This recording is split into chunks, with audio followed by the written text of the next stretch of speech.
महबूब फरमाते हैं क़यामत के दिन अल्लाह तबारक व तआला एक गुनाहगार के बारे में जन्नत का फैसला फरमा देगा। वो गुनाहगार ना रब के करम पर रो पड़ेगा और हाथ बांध के अर्ज करेगा, मौला मैं तो जानता हूँ मैं क्या हूँ, ऐसी कौन सी मेरी नेकी थी कि तूने मुझे बख्श दिया। तो मेरे महबूब पाक अलैहिस्सलाम फरमाने लगे, रब करीम उससे फरमाएगा, एक दिन रात को ना तो अपनी गली से गुजर रहा था, गली से गुजरते हुए तेरे पैर से एक रोड़ा टकराया था, तूने वो रोड़ा उठा के फेंक दिया था।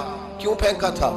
तो नेकी चूंकि उसकी नजर में मामूली थी तो वो भूल चुका था। कहेगा या अल्लाह वो वाला रोड़ा, मालिक करीम वो तो मैंने इसलिए उठाया था कि मेरे मोहल्ले में बूढ़े भी रहते हैं, बीमार भी रहते हैं, बच्चे भी रहते हैं, कमजोर भी रहते हैं, इसलिए उठाया था किसी को ठोकर न लग जाए। रब करीम ने फरमाया तू रात के अंधेरों में रोड़े उठा उठा के मेरे बंदों का ख्याल रखे तो मैं आज कयामत के दिन तेरा ख्याल ना रखूं। फरमाया उस एक रोड़े के उठाने की बरकत से मैंने तेरे लिए जन्नत का फैसला फरमा दिया।